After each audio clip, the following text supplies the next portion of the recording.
crime increases. What comes from that? People ask for government to take action because we need your help. What happens there? Bigger government.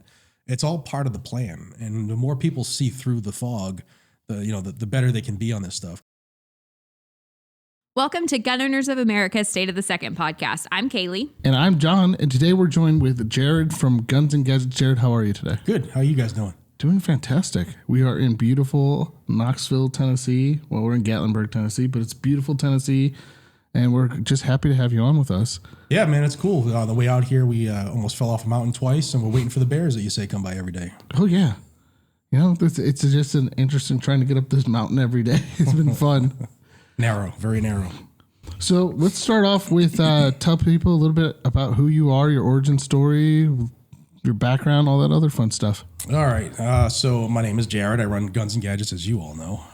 And what I try to do is to try to educate folks on our Second Amendment. I like to say whether it's good, bad, ugly, or indifferent, I try to get people the information because I think whatever happens in state X will move to state Y if we don't pay attention and fight. How did I get here? I never thought I would be. I started out, I grew up in a project, grew up pretty poor, and got to see a lot of things kids should never see at a young age. And when I was young, experiencing that, it kind of drove me into law enforcement because I wanted to be that person that would make sure that nobody else had to deal with things that I had to. So did everything I had to do to become a cop and did that for 24 long years. And towards the last third of my career, I started to get more involved about telling people about firearms. And I lived in Massachusetts at the time, which is behind the communist wall in New England. And there's a lot of gun laws, unconstitutional gun laws. So I would be the guy that people would say, hey, you know, is this legal? Can I own this? Is this magazine cool or whatever? I started a channel I was recovering from a shoulder surgery. And at the time, YouTube was all cat videos or holster reviews. And being a firearms instructor, I figured I could do a holster review better than most of the people who were doing it. So my oldest son, Jacob, challenged me. He held up an iPhone 4S in the basement. I think the video's still up. It's horrible. I didn't know anything about lighting, audio, or removing cobwebs before you started shooting. But I did a holster review, and that kind of just started the channel. And back then, I would do a video a month just because I was working a lot. And then 2016 hit, and Maura Healey, who was then the Attorney General, she's now the governor of Massachusetts, she decided to reinterpret Massachusetts' assault weapon ban. At the time, they had Massachusetts compliant rifles for 20 years. Well, she decided overnight that she didn't want that anymore, and I started to cover that. And those law videos and the political videos were viewed 10x more than anything else I ever did. So I would sprinkle a few more in as that saga continued, and then I would do a couple things about California or New York, and those videos popped. People wanted that information, and at the time there were no channels that were solely Second Amendment news on YouTube because it's a lot of work. There were a couple channels that would do a couple things here or there, but nothing was full time. So it was obvious what people wanted, and I was lucky that I went to 3 different police academies in a couple different states where I can digest Old English writing and regurgitate it for the average person, and that just took off from there, and the rest is history. So, yeah, that's me, man. Well, these laws and things change so quickly, or bills get put in. I mean, I've seen you do videos from inside your car. I mean, what is it? How do you get the information? When do you go, okay, this is stuff that needs to get pushed out, and when it doesn't need to get pushed out? Well, I'm blessed that I made a lot of friends throughout my career that now work for the government in high places. So they will give me information. I also have, and I'll never name them, I have high-ranking officials in different states and state government that'll call or email all the time with information. And I have some people that are in Washington that watch the channel regularly and will give me information. So it's just been I've been doing over a decade now. So it's a channel that I hope that people realize that, I put out true stuff and they can depend on it. And they help get me information because they know people want it. How do I decide what needs to go out right away? I mean, if it's something that's huge, like the day that we got the injunction for the pistol brace ban, I know that there are tens of millions of people that affects immediately. So that's something that I will do everything I can to get it out immediately. If it's something that, it's a Massachusetts bill that's been pending for 6-8 months and it's finally getting voted on, well, that can wait a day or two. Although the people in Massachusetts right now, their ears are burning because everybody thinks that what's facing them is the most important in the country. But there are some things that are obviously pressing for millions and millions of people. So those are the issues I like to get out first, because we need to take it, with GOA, you guys jump on stuff immediately and start suing right away because it's a pressing issue. So I try to run the channel the same way. So you leave the police department and you're making videos. Mm-hmm. Has the culture changed from what you see from where you started in the police department to where the police culture is today? Oh, absolutely. Absolutely. There used to be people who would try to do the right thing, and they had the backing both in the department and politically to get the right thing done. It's not the same anymore. It really, really changed the day that Barack Obama did the beer summit with the cops in Cambridge, Massachusetts. And ever since then, it's been a lot different. And, for a lot of factors, with people who you wanted, when you called 911, the people you wanted to call to show up, they're leaving the job left and right for a lot of reasons. And, it's unfortunate, but it's happening across every platform that employs anybody, whether it's fire, police, hospitals. There's nursing shortages. There's, you name it. Go downtown here in Gatlinburg, and there's places with help wanted signs out. So it's definitely different. It's very politicized now. Where when I first started in 1997, you were there to fight crime. You just were trying to help people. Now you got to always make sure what you do is 100% right, because there's a million cameras there, and if you do one thing wrong, no matter what you say, you're wrong. So it's a different world. It's a tougher environment now. Do you think that that's what's leading to things like in Hartford, Connecticut, where they had the pastor put together groups of people to help clean up the streets and deter crime and make their communities better? Do you think we're starting to see the trend where it's more community member driven versus municipality police driven for that kind of cleanup? I hope so, because that's what needs to happen. I mean, Hartford, I lived in Massachusetts, in Worcester, and Hartford's been like that for a long time. They've had decades where drugs and gangs have, been tough for the city, and no matter what the mayor's name is, it's always followed by a D, Democrat, and all the policies, they've all failed to stop the crime. I was a cop in New Orleans, and we were part of the biggest crime reduction in the country for 3 years. It's pretty easy to do. You take the criminals off the street and you put them in jail and you leave them there. You don't, put them back out to reoffend and go soft on crime and hard on law abiding. They don't do that in Hartford. So, a couple people decided they were going to take it up in their own and police their own neighborhoods, and it's working. And the cops aren't getting the backing from the mayor or even from the state. So something's got to give. If law enforcement's not going to do their job, then ultimately we control our own fate. So I think you're going to see more of that going forward. We've talked about kind of how this movement for defunding the police and everything like that, and how more citizens are taking in. Do you think a lot of them are seeing that they're not charging criminals for what would normally be petty crime or misdemeanors, and they're taking those away? Do you think we're going to see another trend as more cities start passing that we're going to see more gun ownerships in some of these inner city type things where historically there was not a lot of gun ownership? Oh, we're already seeing it. Look what happened during COVID when people realized that, they were their own first responder. Crime skyrocketed. Police weren't really doing as much as they could because they were afraid to contact people. And gun ownership skyrocketed during COVID. During that time, what's really scared people is because of the demographics that became gun owners. Minorities and mainly black females. They were the fastest growing gun owners in the country. And that scared the Democrats because as their base learns, this isn't a bad thing. Being a gun owner is actually empowering. It's an equalizer. I can take care of myself because by the time they dial 911 and a cop comes, that's 15 to 20 minutes in some areas of this country. And what can happen in 15 and 20 minutes when somebody's kicking your door down, So people are starting to wake up. And it's our job to foster that, to make sure that people realize that there's groups like Gun Owners of America that are fighting for people and educating them on what the anti-gunners are actually trying to do, and to make them realize that what they've been believing, for decades is actually a bunch of lies just to scare people into continuing to vote Democrat and keep those policies in place. So obviously, GOA, we're a political nonprofit, we're nonpartisan. We just want the protection and restoration of the Second Amendment. It's so hard. It's 2024. It's an election year. It's so hard to decipher the campaign slogans, to decipher the win-loss record of politicians when you have a job, when you have a family to take care of, when you have all of these outside pressures. If you are encouraging a group of people who are voting for the first time, what would be your keys to success as far as picking a candidate to support?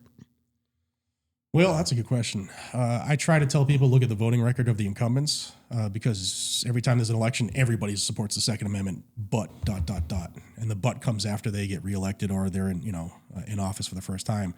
So personally, I look at their voting record, I look at their history, I look at their social media. I do a little bit of a background investigation on them to see, what they're all about. Because I can say whatever I want, but if my actions show the opposite, then I'm just, pandering for votes. And folks get intimidated when it comes to dealing with politicians. They're just our employees, they're nobody. They put their pants on just like us. They're nobody special. And when I first started doing this, I was intimidated every now and then dealing with some of them, but they're just like you and I, they're nobody special. They just want a really cool job, where they can beat the stock market sometimes. But people just have to, there's a couple of different ways. GOA puts out the scorecard. You guys will do the stuff on the federal level, but when it comes to the state level, people need to dig down and maybe deal with their state level branches of the 2A groups, because they'll have a more intimate knowledge of the people who are either incumbents or trying to run. But the information's out there. There are people helping you with that. You just have to seek it out. Yeah, as people in the gun community, we tend to be in our own little echo chamber when it comes to stuff. How do we branch out to help teach all these millions of new gun owners, to get them to go on board with organizations like ours, to get them to be educated, to learn? A lot of them let's take the pistol bracelet, for example. A lot of them bought a pistol brace and that thing's been sitting in their closet since they bought it and don't know that at one point it was illegal. Right. So how do we educate? How do we branch out to get outside of our echo chamber and bring more people in? For me, it's tough conversations. You have to be willing to have conversations with people you might not agree with. And that's the good thing about being American, is we don't have to agree on everything. We can have differences, but ultimately we're all American. We need to get over this divide that they're trying to push harder and harder each and every year. Like the blue no matter who, or red no matter what. That stuff has to die. It's tough conversations. Back in Massachusetts, I would have conversations with my neighbors who weren't necessarily pro-gun. They weren't anti-gun, but they just never dealt with it. So they thought it was this evil, scary thing, an AR. So I started showing them one and offered to take them shooting and stuff like that. Those are the things that helps bridge the gap, because we know shooting's fun. Shooting's cool, and some people who for 30, 40 years have been fed that it's scary, guns kill people. I've had guns next to my bed for decades, and they've never done anything on their own. They're not going to jump up and go run after people. It's the evil person who does something bad with a gun. And one thing we can't do is legislate hearts and minds. So you have to go and talk to people, have to kind of bridge that gap and be willing to give a little. You can't force stuff on them because you'll shut them down. But if we learn how to talk to each other again in this country, we can do a lot of fixing quick. While running a channel like yours, where it's mostly news and things like that, how many people do you think come in that are just new to this? How many comments do you get? What is the biggest question that you get from? You may see somebody who pops up for the first time, they're new to this, or they're asking questions. What are the kind of the big three questions that people ask when they're new to this? One of the questions I get all the time is, what group should I join? I only have $25. Who do I join? So that's a tough one, and I try to give them an idea of what each group does and how it can benefit them for their scenario. Another question that I always get is is this legal to own in my area? I don't know all the laws in all the states, so I'll try to refer them to the local group so they can get the answer immediately. And then the third one that's when you do something, you do a channel for 10, 12 years, you think everybody knows about it, right? But there are people who still log on every day, watch a video, and hey man, I never knew you did this. I'm glad you do. You get a new viewer. So it's good to see that there are people looking, even though we deal with algorithms that hate us for what we do. There are people that still are desiring that information. So the more we can do to go outside of I try to do things that make me uncomfortable, and go do public speaking and some things to try to show people that there are groups out there that care about them, want to educate them. So that's the top three typically. And then there are some people who will never comment. So it's tough, and I have to do videos where when I try to do a video, I try to do it where the people watching don't know anything I'm talking about, so that they get a good grasp for what I'm talking about, whatever the bill is, X, Y, or Z, or the lawsuit, and then I can refer them to previous videos I did if they want further detail.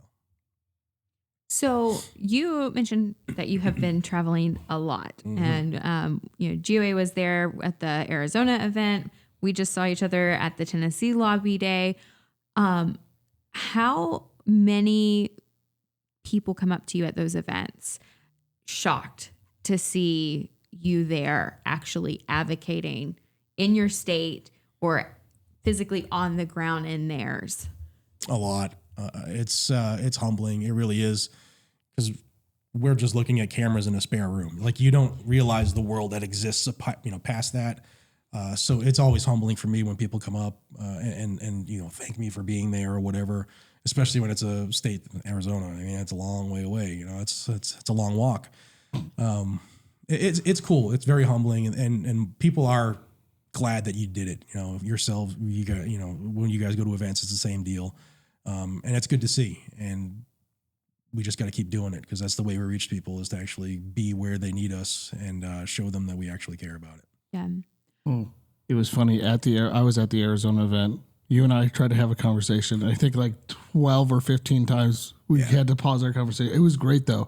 The people were great there. I'm proud of the state I live in and all the people who came to support. We did get flown over by a couple drones. Oh yeah. Yeah. So it was fun though. I'm just glad it wasn't 150 degrees. Oh yeah. It was a beautiful day. Yeah, it was nice. Yeah, you guys were outside. Tennessee's Lobby Days inside. We were out. Yeah, we were outside, but it was a nice 60, 70 degree day, chilling. That's good, because ours was pouring rain and a threat of tornadoes. So it was a little bit different of an atmosphere. But no, it's exciting. I love seeing people on their individual activism journeys, because so much of what GOA does is try to get you to take action on your phone, by email, to contact your representative. But there is nothing more valuable than seeing eye to eye and having that conversation in person. Because what we're trying to do, especially in some of our purple states or our blue states, is we are trying to educate the political class that they are supposed to represent us. They're not supposed to carry their own agenda. Right. And they can't represent you if they don't know where you stand. It's impossible for them to be able to go and say, my constituents believe in X, Y, and Z if they've never heard from you. Right. And so I love more than anything when we can go and meet with politicians face to face, making those phone calls. It's so easy to send an email, and those emails are valuable. But if you take that extra 30 seconds to make a phone call and to leave a message, it humanizes you and it humanizes the cause. Yeah. And in a world that is driven by algorithms, it's that human factor that shows that, hey, we want to see a restoration in the Second Amendment because we want to see less crime. We want to see a restoration in the Second Amendment because our lives have intrinsic value. When we want to see a restoration in the Second Amendment because we're law-abiding citizens that have the right to protect ourselves and our family and our property. And we can go hunt with these firearms, yes, but we can also defend our families with them, and we can also use them for recreation. Those are all wrapped up in what the Second Amendment is. But if you let the algorithms control the narrative, there is no benefit, because the algorithms are against us. The big tech conglomerates don't want the Second Amendment to survive. They don't believe in even the idea of constitutionally protected rights. They want us to be subjects and not citizens. And so if we know that going into it, then we know how to apply the pressure in the right way so that we get the results that we need for the next generation. Sorry, I'll get off my soapbox. That's fine. And that's part of You're part of the tough conversation part I was talking about earlier. I'm a big fan of when you're even your U.S. reps or senators, when they have like office hours, go see them, because now you have a captive audience. You're there in front of them. They can't squirm around. They can't say, "Oh, I have a vote to go do." Those are very valuable, and that's one thing that I try to force people to do if they're getting into this and they're serious about talking to their legislators. You have to take every opportunity you can possibly get to get their attention. You know, if they have millions of people and then they're getting pulled at in every direction, you might only have 15 seconds. So don't go with a soliloquy. Go with what you want to say, why you want to say it, and do it respectfully. And you can build relationships with them pretty easily.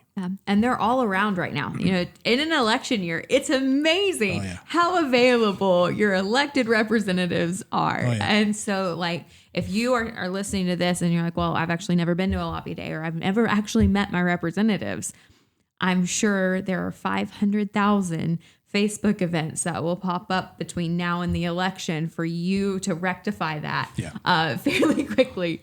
Absolutely. Vote for Brandon Herrera in Texas 23. Well, I mean, you talked about, Meta and all them going down. I mean, we just saw a lot of people's pages get taken down. Mike Pluth, Mr. Guns and Gears, just got taken down. His Facebook like the 53rd time. Yeah. I mean, it's every other week with him, but you saw somebody as small and as great as Ursula who just got taken down too. Mm-hmm. I mean, there's a lot of people who daily company pages get taken down left and right. It's just crazy to think that, even though it is a regulated item as they deem it, but it's a legal item to own, that they have to go in and go, nope, we're going to get rid of this. You can't do it, or you're doing something illegal or whatever. But then they never tell you what you did wrong. Right. Yeah. Well, then you're also in a state of constant redefinition by the ATF, which is great. Oh, yeah. So, that's another thing that's important in your activism journey. It's not always about the elected representatives. Those comments to the ATF are important. It's difficult because anytime you're dealing with a bureaucracy, you're dealing with an agenda that is hardwired, right? But making your voice be heard gives so much legal precedent and allows for like things like the Congressional Review Act when it came to pistol braces.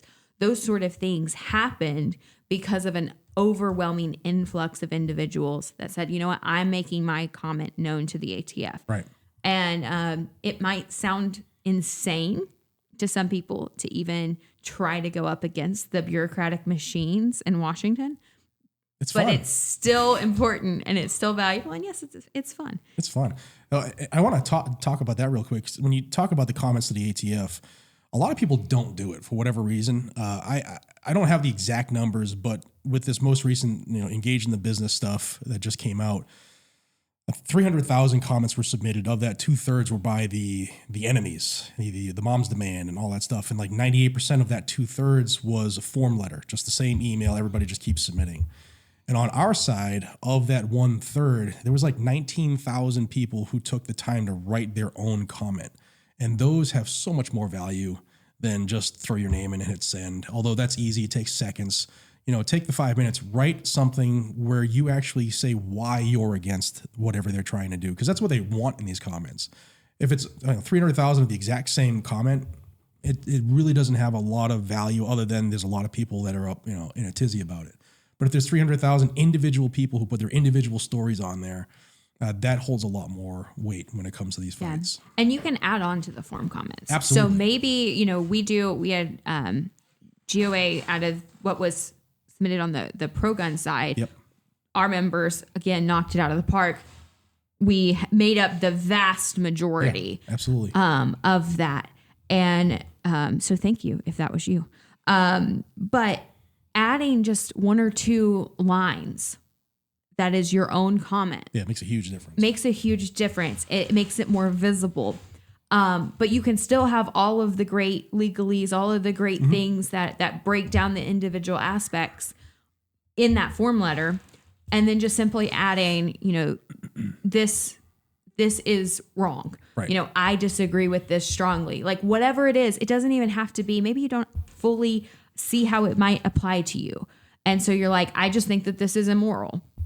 Great. Say that and hit send. Right. Like the Constitution, read it. yeah. Copy and paste the Second Amendment in there too. It's so you don't have to commit, 12 hours and feel like you're writing like a dissertation. Yeah. It can be quick and simple and still increase the impact. Right. And it shows the human aspect and that you're not, a robot just sending in information. It's showing that you're a real person who is taking this incredibly seriously.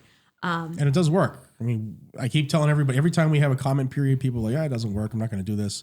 That we stopped the green tip ammo ban on using this process. So it absolutely does work. People need to take advantage of it. Yeah, and it was also one of the things that got us to the Congressional Review Act on the pistol braces.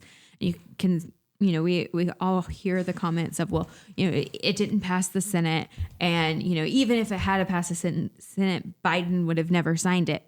That wasn't the point of the Congressional Review Act. Right. The point of the Congressional Review Act was, one, to get your politicians on record, so they can't hide behind the fact that they've abdicated their role as your representatives to a bureaucracy. Right. That's an important win. Two, it shows that the ATF didn't have the congressional support behind it, right. Didn't have the authority that they claim they did from Congress. And so the fact that it passed in a bipartisan manner in the House allows for us to take away the ATF's arguments when it came to suing. Right. And so again, your voice matters, and it might not be an instantaneous win, but it's a step in that right direction to get the goal achieved. And that CRA is going to be big when it gets to the Supreme Court, because you're going to have a chunk of Congress that doesn't back this. So it's going to help out too when it gets to that level. So we've talked about comment periods. We talked about kind of the ATF's redefining of stuff. We've seen some of the state level attacks lately. And a lot so that they could circumvent some of the rulings of the Supreme Court. Right. I mean, how do we combat on a state level some of these overreaching laws to get, just pure attacks on everybody's Second Amendment rights? Well, a big part of it is having a base that's educated and informed.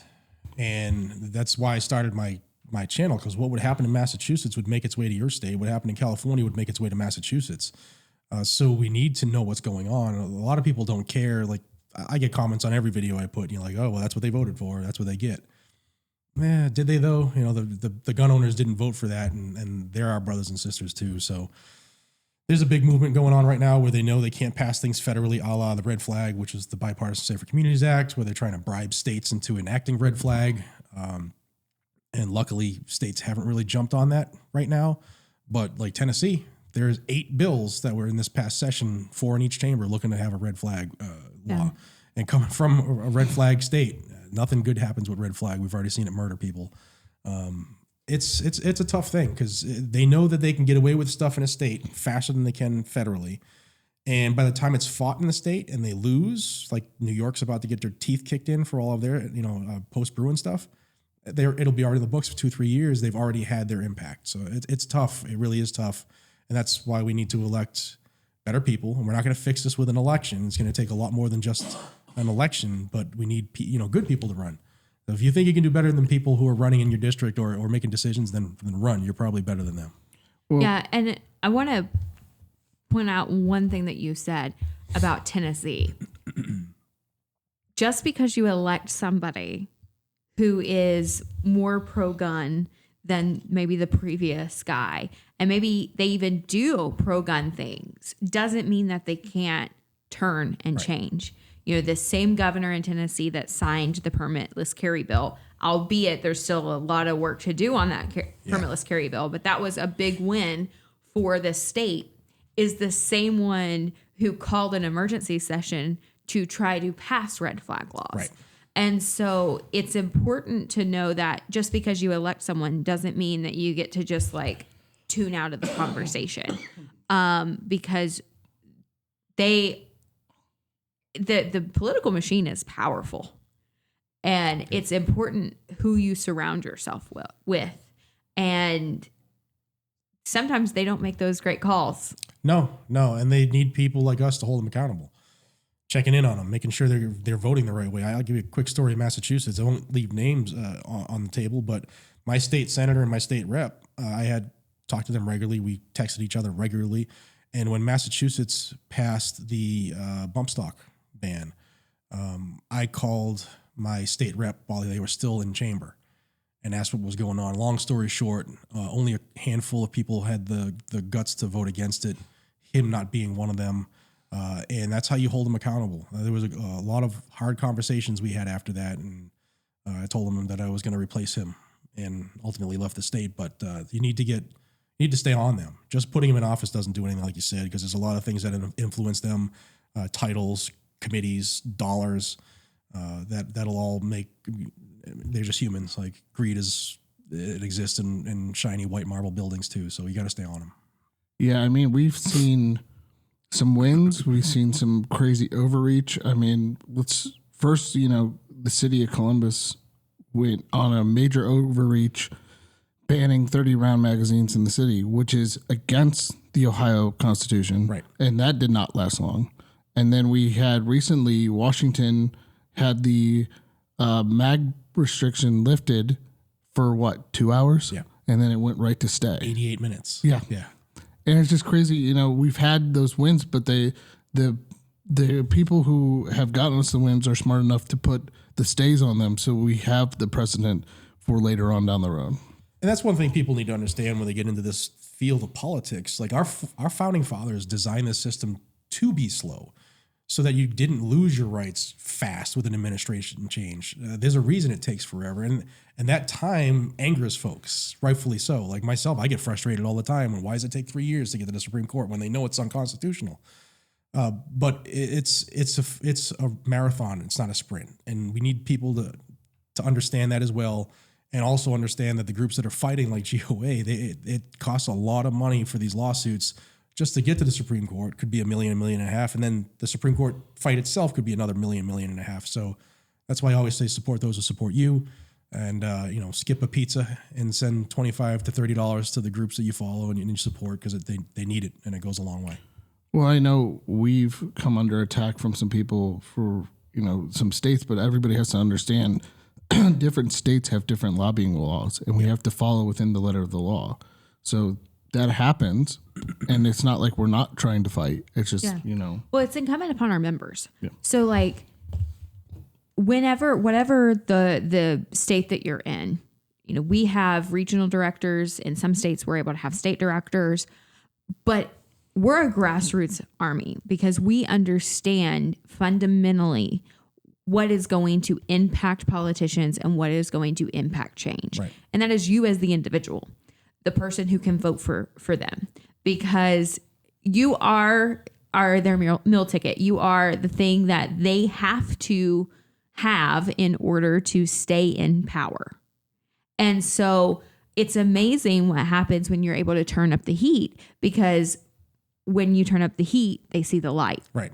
And so, it's important, if you don't see what you want to see in your state or in your community, and you are going to stay there, that is the perfect time for you to go find 5 friends and, hey, let's take a drive to the Capitol and talk to some people. Hey, have you made a call this week about this? Take 5 minutes and let's do that. Have a party.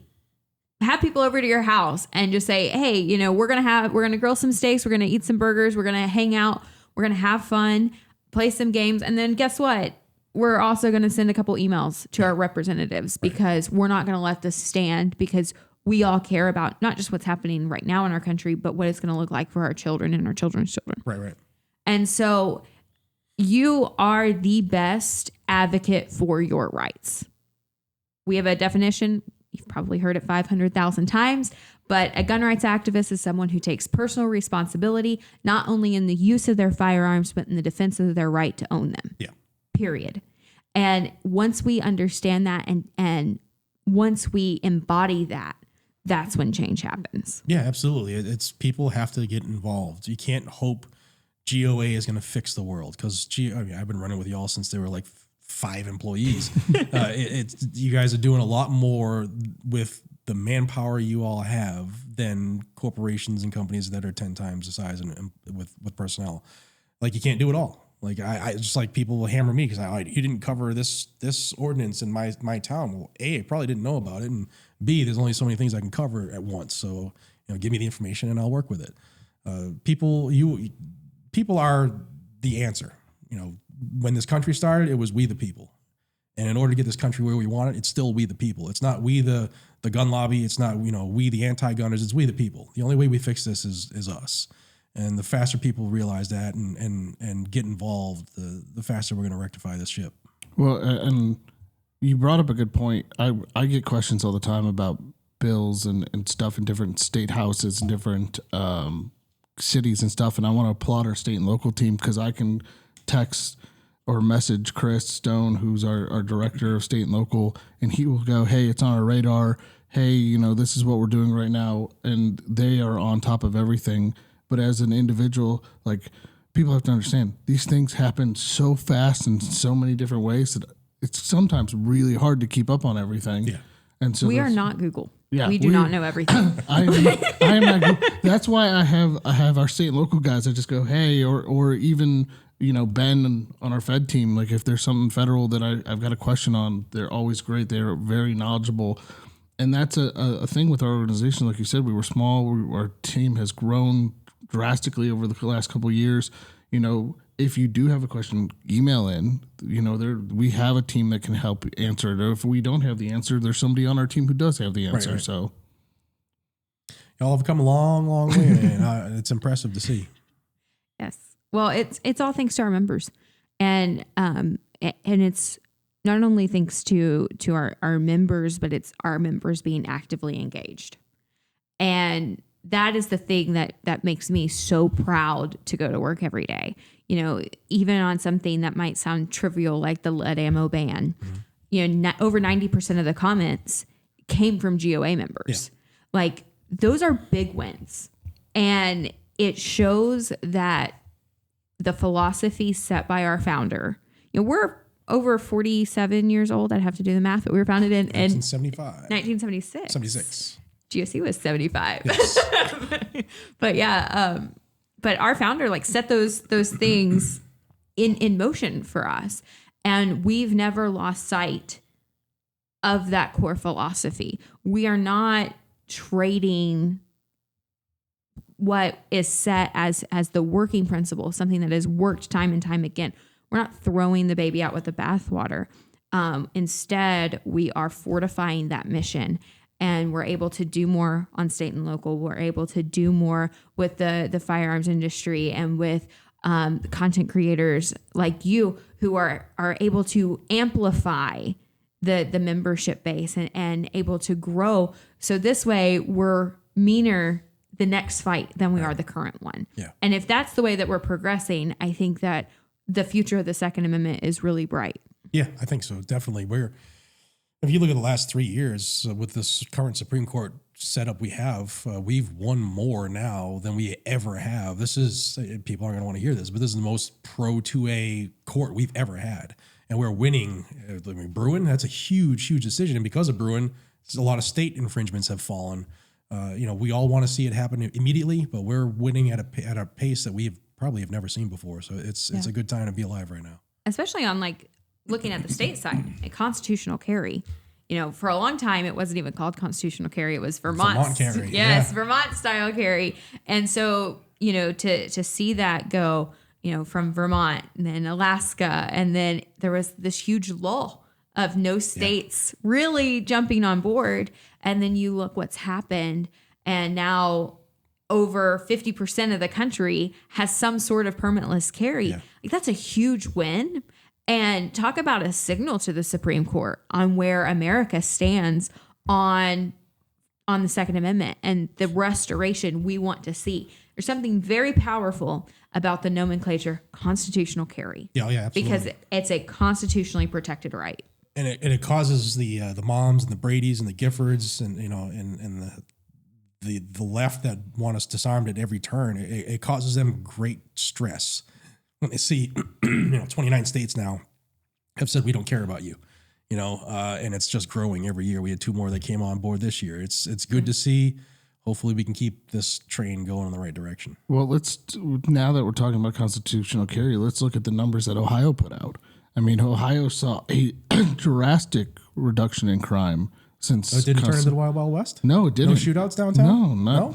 I mean, maybe in Cleveland, but let's just. But that was happening anyway. But we've seen a drastic reduction in crime in Ohio, and everybody was like, well, constitutional carry is going to cause all these issues. It doesn't. It does what it's supposed to do. An armed society is a polite society. Well, there's something to the thought. Like if I'm a bad guy looking to go in and rob a store, and now I think, well, if there's 20 people in there, 15 of them might have a gun pointing back at me. It kind of does a lot to change the way that criminal's thinking, and that's been similar to just about every state that's passed constitutional carry. They've seen that violent crime drop, which is good. Because the only person we're our own first responder. The only person who's responsible for my safety is me, not somebody in a cruiser sitting downtown Gatlinburg. It's up to me. Because when seconds count, cops are 15, 20 minutes away. And I'm not giving them that buffer. Especially on these roads. Yes. Well, I'm glad that you said we saw a violent crime drop. Now, we've seen other cities go, okay, well, our crime has dropped. Well, how much of that is that you're not charging people anymore? Oh, a lot of it. That's part of the game. Yeah. That's part of the game. Yeah. What you're seeing now since this current administration has taken office is something that it's cyclical. When you have Democrat policies that are put in place, go soft on crime. We saw that in the 90s. And what happens is crime increases. What comes from that? People ask for government to take action because we need your help. What happens there? Bigger government. It's all part of the plan. And the more people see through the fog, the better they can be on this stuff, because all they want is bigger government. They want to take more of your rights away. And throughout history, no matter where you are in the globe, they don't give rights back. You have to take them back by force. So we're in the game of not losing anything. But, this is America, and we have our Constitution, so we can take our rights back. Well, I mean, everybody sees the video every day of people going into stores with lock cases, walking out with handfuls of stuff. I mean, there was a community, I want to say it was Washington, that the Walmart pulled out. Yeah. If it's that bad that Walmart has to pull out, and now you're looking at Walmart's also making you want to pay for self-checkout because the theft rate is so high, but they're not charging anybody for theft. Yeah, there's pizza delivery places that won't go into certain parts of cities now, and it's getting bad. And the only way to fix it is if people take control of their own environment. And part of taking control of your own environment is educating your children. 100%. And I know that we've had other people on that advocate for homeschooling or private schooling. Even if you have your children in a public school, this is not a shaming the type of schooling you choose for your family. But as a parent, as someone who is responsible for the shaping of someone, you are also responsible in the education of their rights. 100%. And so it's also important that in addition to the gun safety that you teach in your home, that you also talk about the Second Amendment, that you have those conversations at the dinner table. Because again, Ronald Reagan said it best, Ban machine guns? No. Oh, all right. Listen, he wasn't perfect, but this line is chief. He's not wrong. I mean, yes, he did actually say that he regretted that though. Yeah. So at least he learned. That's more than most politicians are willing to do. Sorry. No, you're good. I'm not into the Reagan worship, but I really do love the quote of, your freedom is no greater than one generation Yep. away from extinction. And I think people hear that and they go, oh, that's not true. This is the American, dream. This is our heritage. This is what we inherit. only if we learn about it. Yeah. Only if we're willing to defend it. Right. Only if we're willing to take responsibility for it. And in a culture that doesn't like that idea, it doesn't go well with the current philosophies of our time, it's very important that we educate our children. It's very important that we educate our communities and that we become the purveyors of truth so that we are able to objectively say, your rights are constitutionally protected. They are not government granted. And therefore, they cannot be infringed upon. And so it's important to explain that, to nurture that, and to allow for that to continue. And to that point, one of the reasons we have the fight we have now, and there's so many crybabies out there when it comes to the Second Amendment, is because we have done a terrible job on that on our side. But the anti-gunners have been phenomenal at it for about 30 years. Where are they spending all their dollar bills? In schools. Because if they can raise kids hating guns, like you see everywhere, you show them a gun, they break down and cry like something happened. It all started by teaching them when they're young. And that's where we need to start focusing on, is the young folks. We've taken guns out of schools. They used to have education programs. They used to have shooting clubs. That rarely exists anywhere, even in pro-gun states now. They've been doing phenomenal at that. And we're just trying to play catch up, but we have to do something. And even if you homeschool your kids and then you send them to college, so oftentimes the administrations there are so wildly anti-gun. Yep. And that's why we spend a lot of effort on Gun Owners Foundation, the educational side of the kind of gun owners umbrella. We have an organization called 2A Defenders that is on college campuses talking about why they are a soft target, what it means to be a soft target, and then how to advocate for yourself and how to educate yourself, because it's not an education that many of them have ever had. It's something that is completely foreign to administration, to many of the people that are professors, not all of them, but some of them.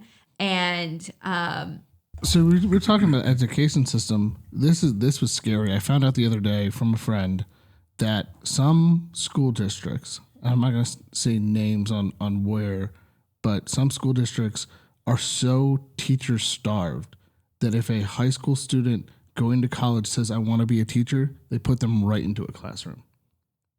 Wow. That's part of the problem. Yeah. That blew my mind, because they're not educated.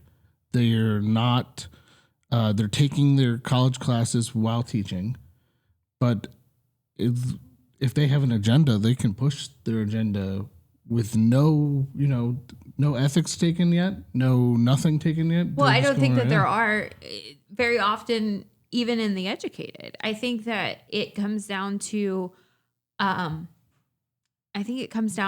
who owns the universities, who owns the schools, who owns this huge push in the culture. Because to give it to the anti-gun left, they look at an area and maybe it's super conservative, maybe it's super pro-gun, and they'll say in 20 years, we will have the majority in this area.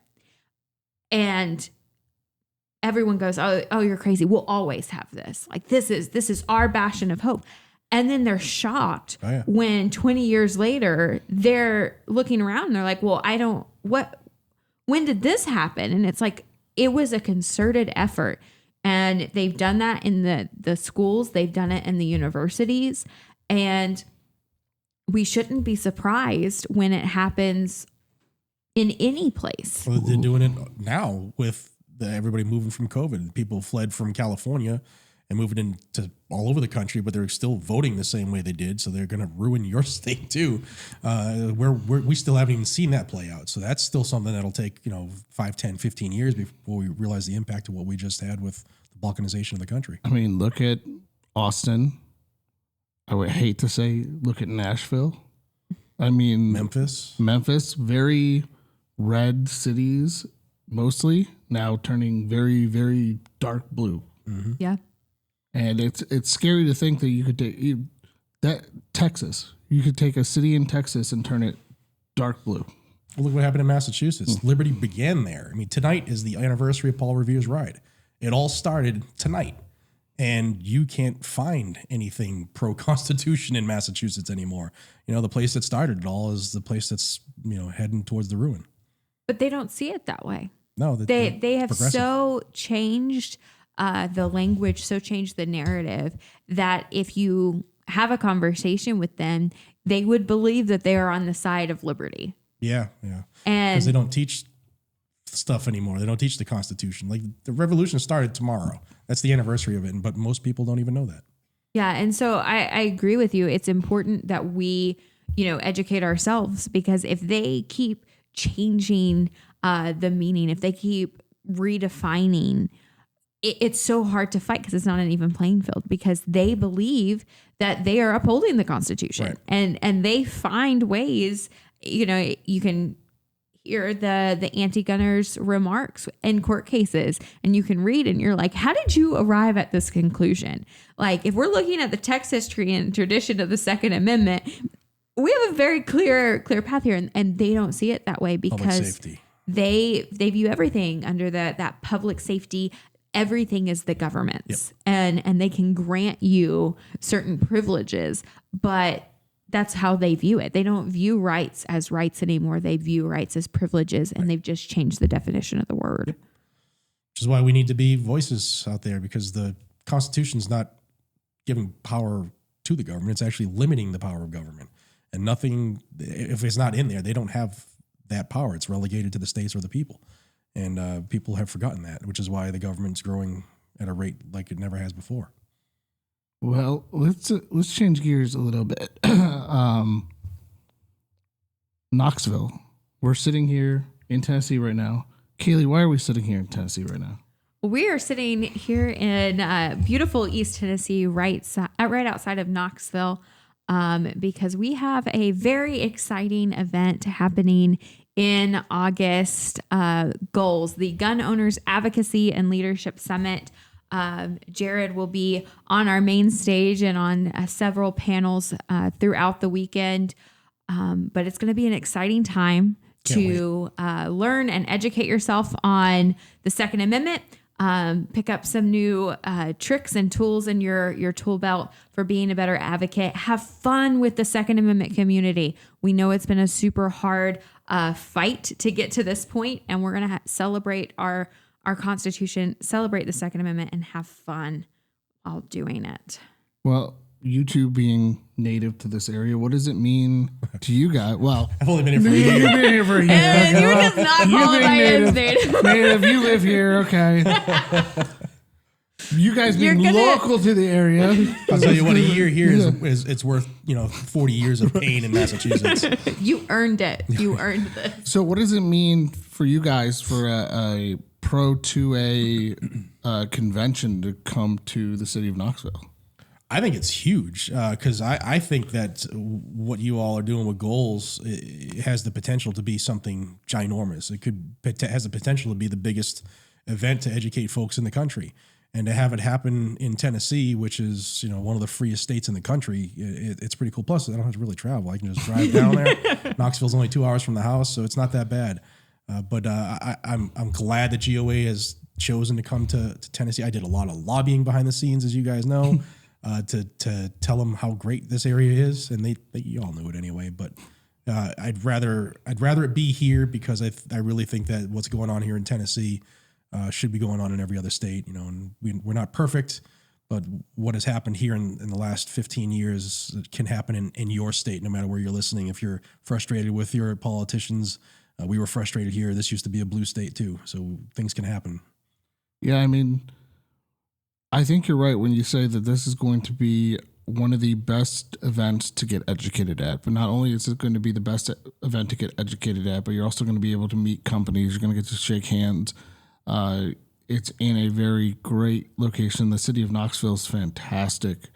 I think this is going to be something that is going to be talked about for years and months and time after, I was at the first GOA convention, and as it goes on. Plus, the mayor of Knox County is Kane from the WWE. Listen, I'm going to say this right now. If Kane and Undertaker go on stage together, I might faint.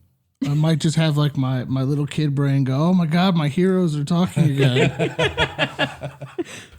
That's all I want. So if there's anybody out there who can make this happen, please make this happen. Mayor Jacobs, he's talking to you. Actually, when I landed in Knoxville, he was in the airport when he was on my flight, and I didn't realize until I'm like, He's a large human. what? That's Glenn Jacob. Oh, okay, cool. Yeah, I lived right outside of Knox County when he started his campaign for mayor, and I went to several of his events. And like, I'm already a small human. Like I'm 5 foot tall. Maybe. I felt microscopic. I was like, I don't exist in like his orbit. Like he's just like a massive human, but he's a fantastic mayor. And I'm hoping one day he will continue his political career, because I think he is great for taking a very, very blue county and making some major moves there in the right direction to be more gun friendly. And for those that may have the question, yes, you can conceal carry at the convention. Mm-hmm. So that is just not exciting. a high point. No carrying high points. Unless it's the one that's dollar bills on it, the $100 bills. That's all right. High Point's going to be there, so I don't know if we should say that. That's why I said it, because I want them to bring that money one. All right, Josh, if you're listening to this, which I don't know if you are, but please bring the money one. I'll send you an email later. No, I'm super excited. You know, like we said, High Point's going to be there. Smith and Wesson's going to be there. IWI, a lot of our partners are going to be there. It's going to be cool. Canic, Century. And I hear there's a coffee company coming. Yeah, Do you know maybe anything about a coffee company? I might know a little something. Yeah. It's is it Blackout Coffee? I think so. Yeah, it's a pretty cool company. If you ask me, as one of the owners, I think we're pretty cool. It's a way we can help GOA. We donate every month money to you all. We, as you guys know, but the people listening, we have our own coffee line for Gun Owners of America, the No Compromise blend. And anytime you buy any product, whether it's 15 or 1, we give $2 for each one of those products, whether it's K-Cup, whole bean or ground, right back to GOA every single month. And it's our honor to help fight for the Second Amendment. And it's cool to have you all in the back. We're in Florida, but I'm here, so it's still my backyard. We appreciate that. And thank you for keeping us caffeinated. That is probably great for the office staff to not kill each other. This podcast is brought to you by Blackout Coffee. Here we go, a little plug there. No, I think it's good. I'm really excited about this convention. We really sat down, Kailey and I, and went through, Kailey more than I, when she went through all the comments from other conventions and listening to the industry and listening to content creators and people like that to see what the pain points were, and really trying to make this a fun convention for everybody to enjoy. Kailey's super excited that she's got kids area set up. There's going to be a coloring contest. We're going to have Just for the kids? Just for the kids, yeah. Come on.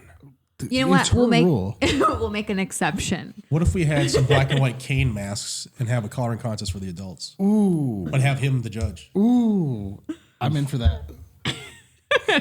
She can't sign off on. That's not signed off on. I'm just in for that. It's not going to. Don't come asking me where the masks are at the convention.